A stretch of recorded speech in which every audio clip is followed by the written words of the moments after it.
Bismillahirrahmanirrahim and Assalamualaikum everyone. Welcome to Notes from Nur Hidayahs. I really hope that you have been keeping well and staying safe insyaAllah. I also hope that the episodes has been accompanying you thus far in your journeys of betterment. So Alhamdulillah, today I am not alone on the episode. As you can see, there's like two male representatives on the podcast. And to be honest, this is the first time that I'm having like 3 people in one episode lah. Usually it's just 2 people, so I'm really honoured to have both of them on the episode today. However, the person at the most right is actually my brother. I think if you have tuned into our Ramadan episodes, you might see him. Yeah, so I just got him on this episode to join us in this conversation lah. But of course, we have our guest for today. That will be Siddique. Welcome to the episode. Alhamdulillah, thank you for inviting me. Very honoured to be here. Are you able to, insyaAllah, maybe share with us a little bit more about yourself? Bismillah. Allahumma salli ala sayyidina. Okay, hi everyone, Assalamualaikum. I'm Siddique. I'm a Chinese Muslim convert. Took my Shahada at the age of 20, about 6 years ago. On the sideline, I also am part of a team that helps, converts find their communities called Convert Central. Don't know if anyone has heard of it before. So I guess I'm here to share my convert story, here to talk a little bit about some of the learning points in my journey. And yeah, insyaAllah, very excited to share.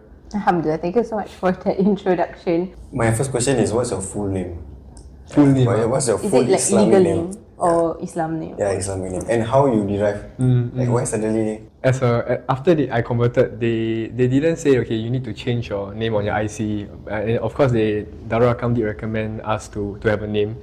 My birth name is Lim Kai Chen Kaven. The Lim Kai Chen in Chinese means very open and very upright person. And I asked my mom why she named me Kaven. I think she just said it's a nice name. So I guess it doesn't really have a connotation to it. I didn't have a Muslim name for about a year after I converted. I didn't really see the need of it at that point of time. But as I got to know more about Islam, got closer to my deen, I really wanted to have a name lah, and a lot of us converts will go to a teacher to ask, can I have a name? And then the teacher will give them a name. For myself, at that point of time, I was overseas. I was in Australia. So I was just listening to Islamic podcasts, something like this as well. And one day I just heard this, Ustaz talk about this word Siddique. And I didn't know it was a name. I didn't know like Sayyidina Abu Bakr, his name was also Siddiq. But the meaning of the word just was very, it really resonated with me. Like, it meant not just being truthful in what you say, but everything that you do. So it was meaningful enough that I took it as a name. Then to find out that after that, it was actually a name that was used by people. So actually, alhamdulillah, I didn't choose a random word that was actually not a name. It was a good name lah. So that was how I got my Muslim name. I didn't change it on my IC though. I think the name Siddique and your birth name is very much similar, like in terms of its values and the names that your mom has chosen for you. I think it has been beautifully written lah by Allah SWT for you to have your such birth name, and then you also adopted a name from Islam lah. Alhamdulillah. MashaAllah. So the first time that we connected also, when you shared that your name was Siddique, to be honest, I was mind blown lah. Like it's a name that you will always hear associated to Abu Bakr, but I would think people would adopt more of Abu Bakr's name compared to his value being as Siddique. It's not common lah. Like you rarely hear something, especially in Singapore, right? Somebody named Siddique, like never heard it before. I know of one person, my very close secondary school friend's little brother is Siddiq, and once a year they invite me over for Ramadan, and like at his house, his mom would always call him by his name Siddiq, but every time she says Siddiq, I always get like confused because no one else is really named Siddiq, and I always think she's calling me. So she'll be like, oh, can you bring the umbrella? It's not just to me but to the younger son, but I just feel like I bring the umbrella. So like suddenly you become the younger brother. Yeah, exactly. So yeah, it's quite a rare name, but alhamdulillah, I love my name. I think it's something that I really resonate with. MashaAllah, may you emulate your name and emulate the values of Abu Bakr Siddiq, insyaAllah, in your journeys. Before we move forward with the episode, I'm happiest to share that this episode is brought to you by Agent Faris, also known as Agent TGIF. Thank God it's Faris. His mission to empower homeowners is one that really resonates with me, and you'll find out more later on in this podcast. And I am sure that his expertise and the services that he provides will be useful on your journey of betterment, be it in terms of our spiritual pursuits or on a bigger scale, looking at a safe place, a safe home for us to actually live a life that is better for us, for the people around us, and of course, for our own faith. So more details on his services and the consultations that he provides can be found in the description. And insyaAllah later on, I will share with you more about this. Okay, back to the episode. So speaking about your identity being a Siddique, insyaAllah, Ameen, I'm wondering, prior to this entire journey of betterment or even your journey of conversion, right? I'm wondering if there was like this trigger point in your life where you felt like, okay, maybe this is the time where I explore more of Islam. And also at the same time, was there something that you were really, really looking for on your journey? So over the course of the past 6 years, being in Convert Central and working with Darul Arqam, I've shared my convert story a couple of times. And every time they would want me to kind of give a name to my convert story. And every time I think of my convert story, I always, the name like Allah's Path Back always came up to me, because I feel like my journey wasn't really like a journey that I chose to have. It was a lot of things where I didn't expect to go through that brought me to where I am today. I think the trigger point of my journey way back, I took my Shahada when I was 20 years old, way back in 2018. And I first got to learn about Islam back in maybe late secondary school. Just as some like backstory and context, I grew up in an all Chinese primary school, so didn't really interact with Malays or Indians and really have like a good impression of them. And the only few times I met them was at the playground, and like those Muslims were I would take a soccer ball and not return it to you kind of Muslim. So and that 4 years experience actually really opened up my eyes, because I went to Temasek Secondary, which if you know is a very quite a lot of Malay Muslims, and I got to really interact and learn up close. First year was quite a tough adjustment, but over the 4 years, I really realized that, hey, like Muslims are quite funny, Malays are actually genuinely nice. I don't know why I'm nodding. They can make jokes. And then after that, that was really like my first eye-opener to Islam. But never would I thought that I would embrace Islam or like even think of Islam as a religion. And in fact, like growing up, religion was not even like a thing in my life. It was like a backseat thing. When I think I come from a Taoist background from my father's side, so whenever things happen, it's just like okay lah, let's just burn these joss sticks and burn this paper. I don't know why. Probably they also don't know why, but we just do it, because it's been passed down. Coming to JC, like the trigger or the start of it all was actually someone I met in JC. It was a girl that I wanted to know better lah. So I realized that if I wanted to know her better, probably have to explore Islam. At least I knew that about Islam. That okay, if you want to go long term, you have to go and see. Muslims cannot marry out. So that was like my journey. But then again, I was exploring Islam as like, okay, let's just get this out of the way. Get the religion out of the way, then focus on furthering the relationship. And I didn't really want to get something out of it. It was like a checklist. I would say like the biggest trigger for me when to really spur me towards religion was when Allah sent some challenges and tests. Everything was fine. Eventually I embraced Islam. More so at a point of time was to get married, and at the age of 20 then. And again, after I embraced Islam, checklist, and put it at the back of the car, and I continued driving. And at a point of time, I was pursuing piloting with the Air Force. Okay. So they sent me to Australia, and when I was in Australia for the 8 to 10 months, we separated. This person and I separated because of the fact that my journey to Islam was quite isolated. Didn't really have friends, Muslims to talk about Islam. Didn't have teachers. I just had her and her family, right? It was very easy to give out Islam when we separated. But somehow or other, I was overseas, I was alone, I didn't have much knowledge about Islam. I probably didn't have a set of Quran with me. It was so easy to leave religion, but something just in my heart say, why not you try to take a leap of faith?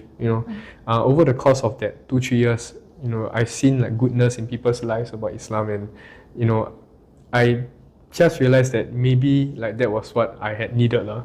Maybe not seeing like the benefits of it, or didn't really want to take anything out of it, but just wanted to try because it seemed like there was something good. that was the trigger. And the first day that I told myself, okay, let's just wake up and live that day for the sake of Allah, that was probably like the best day I've had in my life. Inshallah. And from then on, the journey had started, trying to change my life in that way. So I guess that was the trigger. Yeah, that was really for me. But for me, it was interesting because it was post-conversion. Like 1 year after I took my Shahada, that happened. Yeah, I was not at the point of Shahada.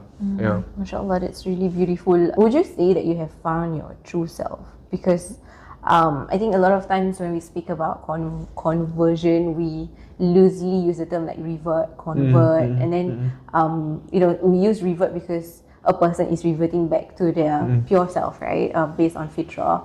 But I think on these journeys of betterment, I don't know, have you been struggling with that sense of identity? It's a mixed bag. Like definitely, I would describe myself like pre-Islam as like someone just floating around, like in life. Wherever life takes you, you go. For example, at a point of time in JC, everyone wanted to go to uni, so okay, that's my goal to go to uni. And then I wanted to be wealthy. I wanted to have nice things in life. Like so I wanted to be a pilot. Yeah. So that was what I wanted. And like coming to 18, 19, everyone wanted to club. Everyone wanted to go drink alcohol. So that's also what I wanted. So life before that was just about, hey, I don't know where I'm headed, but there are some nice things that some people seem to want to have. I don't know, some things like alcohol. Like I never understood why people would be happy from it, and clubbing. I never understood why. But I just followed on because it seemed like that's what everyone did. So it was just floating from one place to the other with no end in mind, and I was fine with that. But after embracing and really like taking that leap of faith into Islam, everything changed. Like me as a person felt like I was headed towards somewhere, and that everything had purpose. Like, everything that you do was transformed, right? Even in the same action, everything that you feel, that what's in your mind has been transformed. And I think like that is finding your true self. I think the most precious thing that Islam has given is purpose in everything that you do. Now I know why I'm working. Now I know why I have preferences. Why I know why I'm hanging out with a certain group of people and going for classes. I know why now. But at the same time also, the more you learn about Islam, the more you hang out around good and better Muslims, the more you realize that like, there's always a better self to be discovered. So it's also very, very enriching and fun in that sense. I found my purpose, but there's still a better version of myself that I can reach every day, right? And that's not defined by like, hey, like how productive you are, or like how much money you earn. Right? It's defined by other metrics, which makes it quite a wholesome like outlook on life to me. When you revert, right? Yeah. At 20 years old, is it like because of marriage? Or is it pre? I would say like 80% because of marriage. Okay. Like 20%, I read some books and I realized, okay, Islam really makes sense. But in my heart, I'm just like, okay, it makes sense, so I guess I can be a Muslim. Okay. But I didn't want to be practicing Islam or be seen as a Muslim. It's just like, you're just gonna do it, right? It's like a physical, like, let's just recite the Shahada. Yeah. Was there ever a time where you feel like you are left behind? Because they have had their entire lives to learn about Islam, they are born Muslims, and then now you are on this certain amount of years. Do you feel like, I wish I had found the religion earlier, or were there some thoughts like that? There were definitely moments where I wished I had more. I started earlier, and it was quite common when it came to things like the Quran, like understanding certain Arabic terms.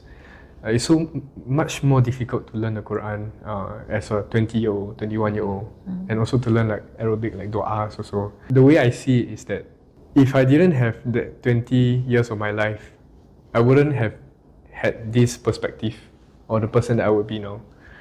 Yes, like maybe I could have started off Muslim, but as a born Muslim, but many of the born Muslims that we see around us also, like even though they had like lifetime of learning Islam, the way that people turn out is very different. Yeah, it's so true. Yeah, so definitely like time is one thing that you wish you have more of. I think everyone would want more time, but I'm also quite grateful that I'm able to live like 20 years of not knowing about Islam, to know how precious like Iman is.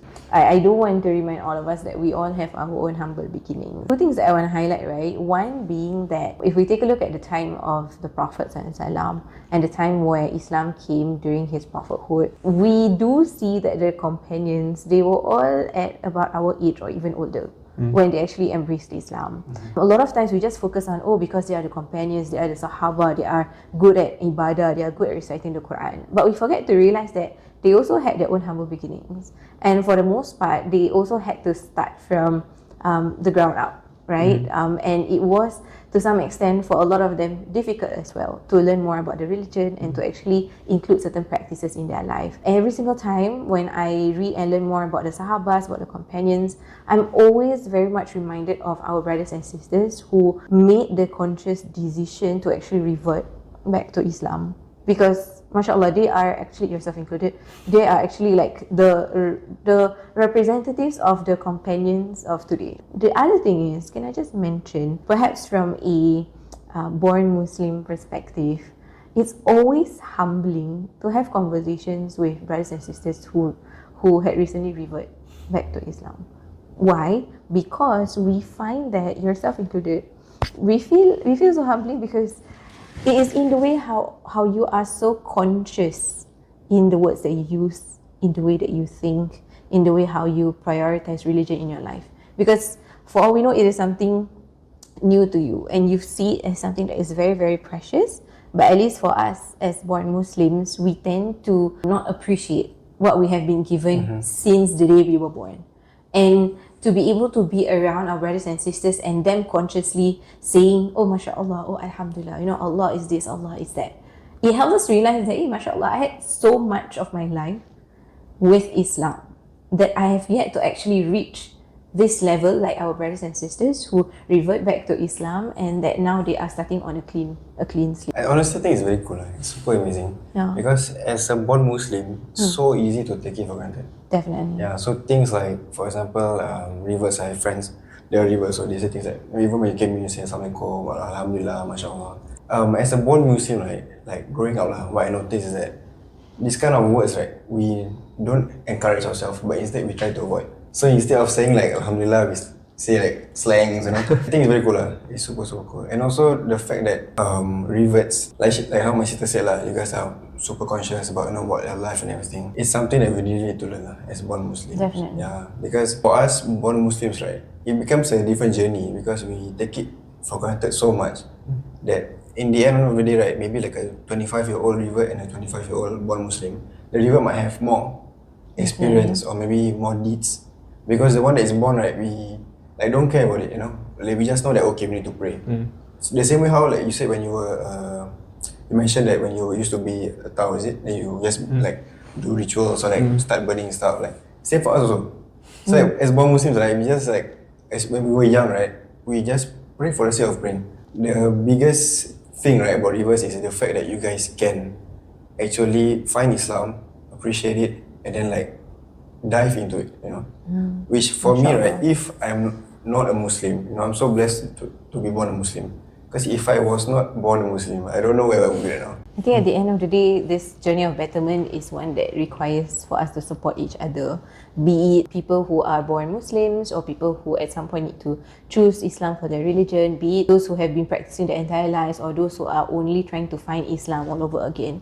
At the end of the day, this journey of betterment is not just for our own selves, but it's actually this community of Muslims that we want to create so that we can always look out for each other and be inspirations to each other on our journey of betterment, insyaAllah. But yeah, I think we spoke too much about being so awed and inspired by our brothers and sisters, masyaAllah. But I am sure that we also have our own fair share of struggles. What was the hardest thing for you actually on this entire journey of betterment, and how did you actually overcome it? I think struggles are plenty along convert's life, and interestingly enough, like the biggest few struggles is when we decide to start to practice Islam. Right? That's when it really starts to get more difficult. A lot of things in Islam, if let's say you decide to take it easy, it won't be challenging. Like for example, practicing at home, right? Like when I first became a Muslim, everyone was saying like, okay, take it easy and be progressive in how much you want to do in terms of ibadah. You don't want to burn out.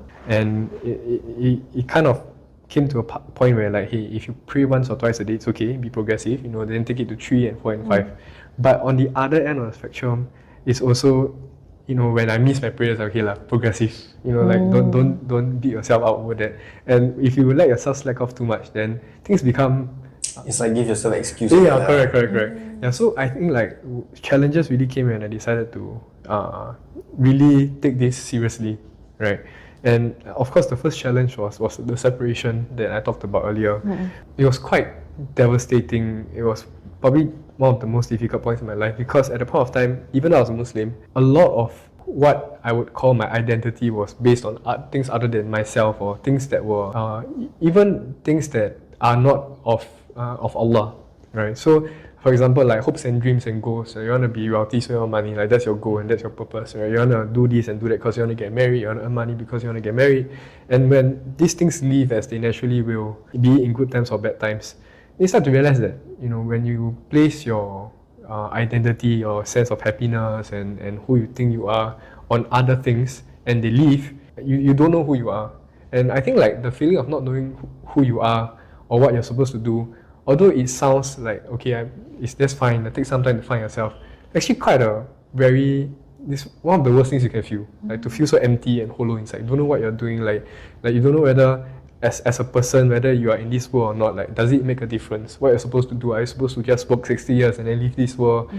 So that was actually one of my first challenge, and that was really what also pushed me to take that leap of faith into Islam.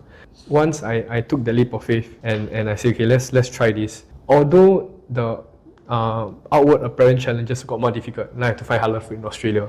I have to go and try to pray 5 times a day. I have to try to go for Friday prayers and things like this. But inside I felt okay.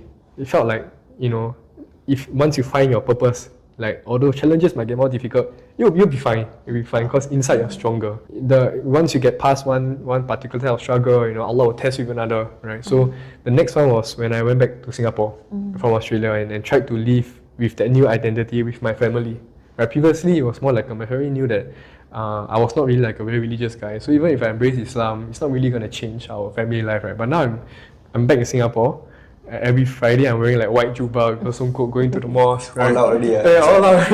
And then I'm praying, and then like I'm learning how to recite, so I'm reciting loudly. They can hear me recite. And then I also went to Umrah a few short months after I came back to Singapore. So it got even to the point where my family sat me down as I was trying to discuss whether I can go for Umrah or not. They sat me down and said, okay, we don't want you to go to Umrah.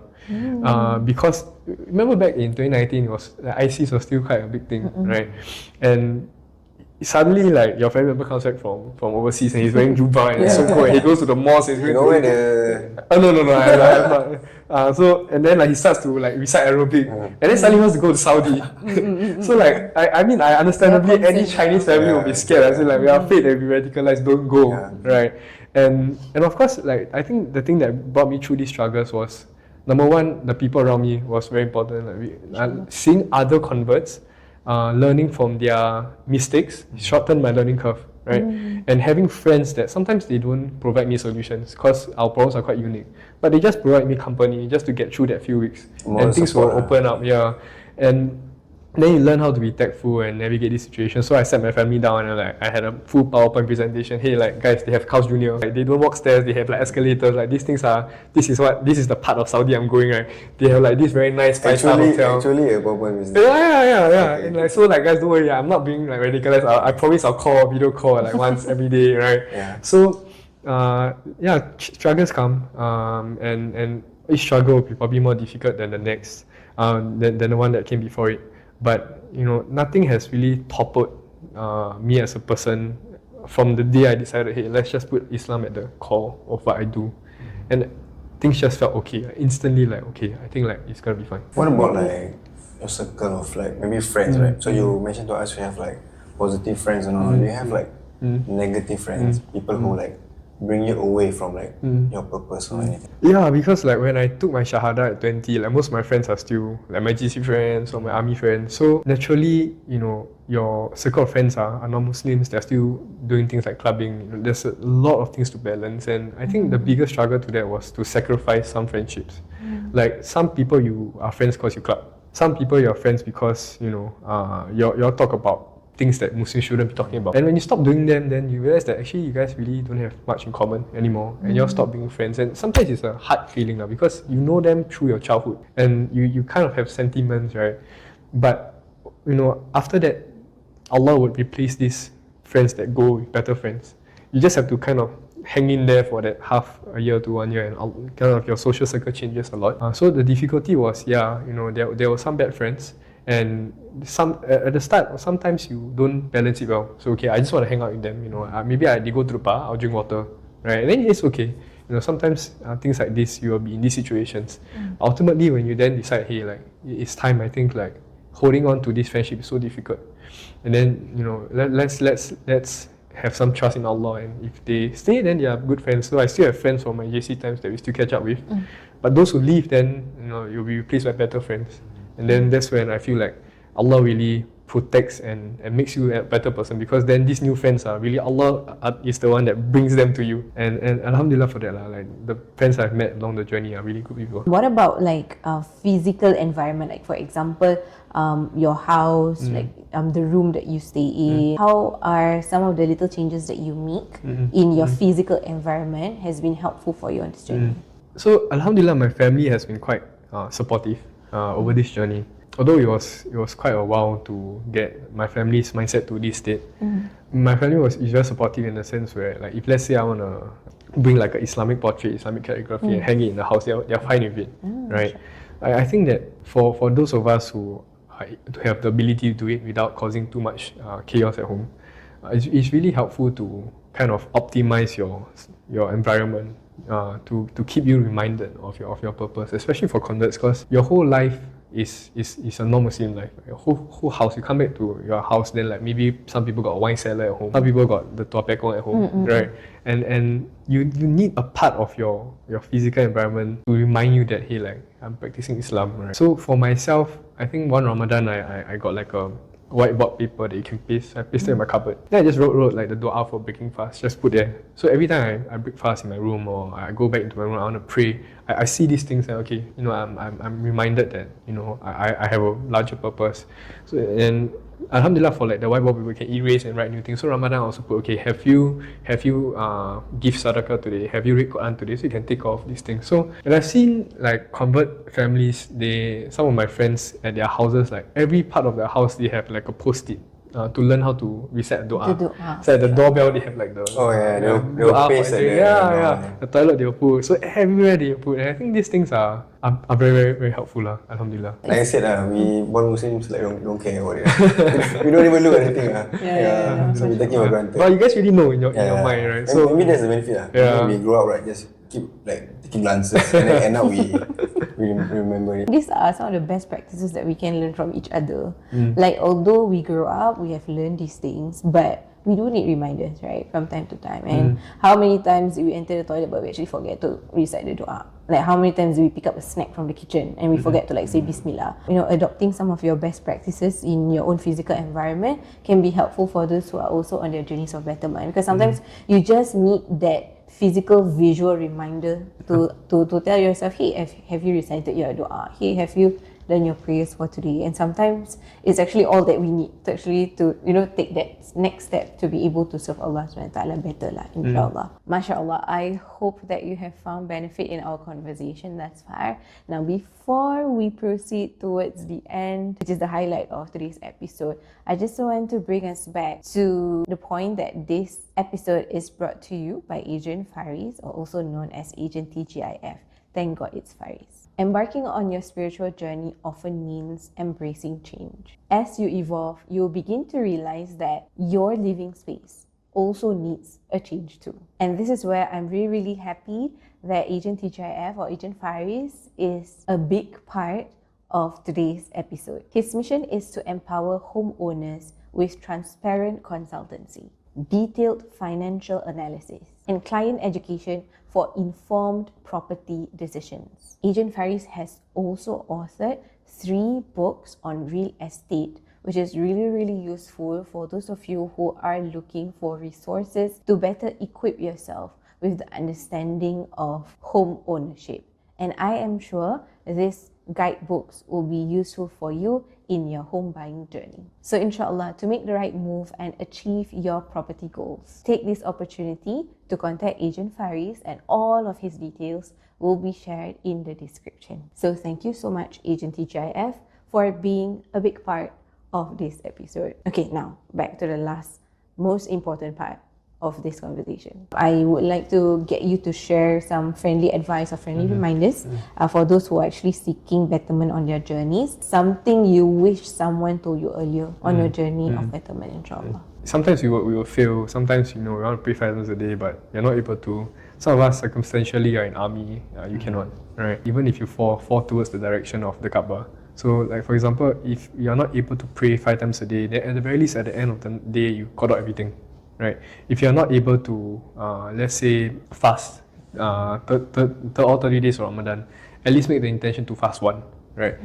Even if you fall, try to at least fall and pick yourself up and not lose yourself entirely. That shed some light on what Islam really was for me at the point of time, and also helped me a lot as a convert, because there's so many things that it's difficult. Like I've had some friends who are Chinese Muslim sisters. They cannot wear the hijab at home. They cannot wear the hijab when they're out with their family members, but they want to wear the hijab with their friends. Because of what?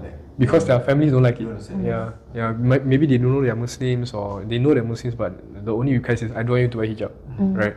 And then sometimes they have like Chinese New Year celebrations. So like even at home also, with their extended family, they cannot wear hijab. To the point where I have like a sister, it's okay, she's gonna say, okay, day 1 is mahram, all mahram, so I don't need to wear hijab. Then day 2 is non-mahram. Then like at this time, this person will come, so I'll try to make some excuse to leave the house and come back. So to this kind of extent, it's very difficult. Like it will be very difficult if, let's say, we expect for us to be successful in upholding all of our responsibilities as Muslims. We all falter. Like there's an element of wanting to do the right things and good deeds in Islam, but when we fail, there's also the element of understanding that Allah is all merciful. Right? You try, right, and you fail, and you try again. You ask Allah to forgive you, and insyaAllah, with that intention, Allah would change the condition of people who want to change themselves. Right. Another one that I would just share, to focus on the inward self more than the outward acts. Like yes, like there are certain things that we have to do for sure. We have to pray, we have to give our zakat, we have to do this and do that, and we have to fast. Beyond that, coming to 6 years of being a Muslim, it's only at my 5th or 6th year I'm more exposed to, hey, like now I'm able to pray properly, I'm able to recite the Quran, but there's so many things that are inside myself that I didn't manage to look at in the first 4 years. Like if I were to give an advice to my younger self, I would to be focused on the inside first, because that's so much more important than being able to pray 2 more rakats. And having a pure heart is so much more important. Inward checks for yourself. Whereas I've really focused on, okay, I want to learn the Quran, I want to read books with my teachers, I want to go for classes. As a Muslim, right? So I have some revert friends. So as a Muslim to a revert, right?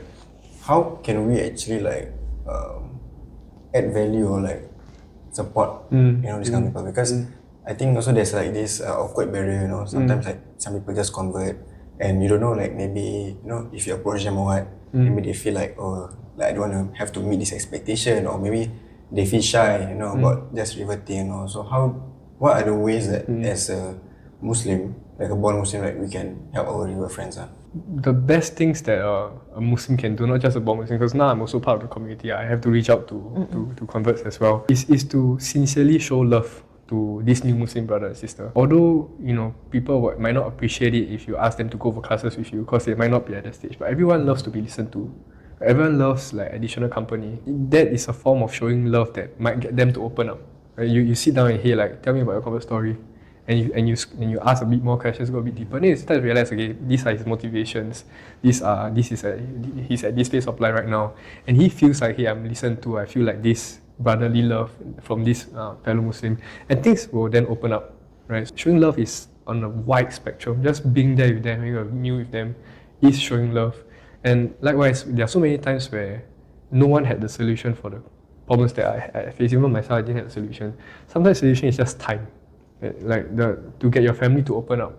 It's just time, maybe. There's no way I can string together a sentence that gets my mom's heart to open up and for her to embrace Islam. Until you see that, hey, like, they are ready to take the next step, then kind of slowly in the question, I want to go for class together. And at a point of time, they were like, hey, this seems like a brother that cares. And it's worked for me. Like, that's how I got closer to religion, because of the love I received from so many people along my journey. Talking about love and brotherhood, sisterhood and community, Siddique is also a big part of Convert Central. So I do want to take this opportunity for our listeners on the podcast to hopefully learn a little bit about what Convert Central is all about, what it does. Started about 4 years ago, 4 years ago, during COVID. To sum up Convert Central in one or two sentences is that, like, so many things you have to do as a Muslim. You have to keep up your prayers, you have to do good, you have to learn more, and you have to practice Jummah prayers and things like this. If you want to learn and be a better Muslim and have everything at one go, the best way that we can recommend is to find good friends and find a community. Everything gets easier. Eating halal food gets easier, praying gets easier, learning gets easier. Embracing your Muslim identity also becomes easier. Convert Central is a community initiative with the objective to build these communities, not just for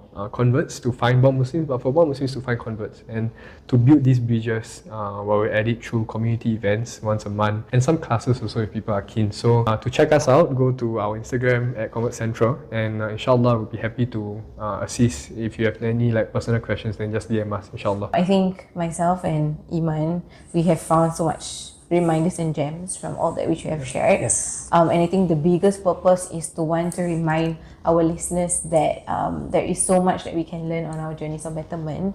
And sometimes the closest inspiration that we can get is actually from the people around us. Do you have any last words? Thanks for having me over. This was very fun. And may Allah increase the barakah of this podcast and allow you to reach more people. Likewise for you and your journey. Alhamdulillah. Alhamdulillah. So thank you so much everyone for tuning in to today's episode. All that is good comes from Allah, and we apologize for any of our shortcomings, and I hope for you to tune in to more episodes like this, insyaAllah. So take care, and Assalamualaikum warahmatullahi wabarakatuh. Bye. Bye.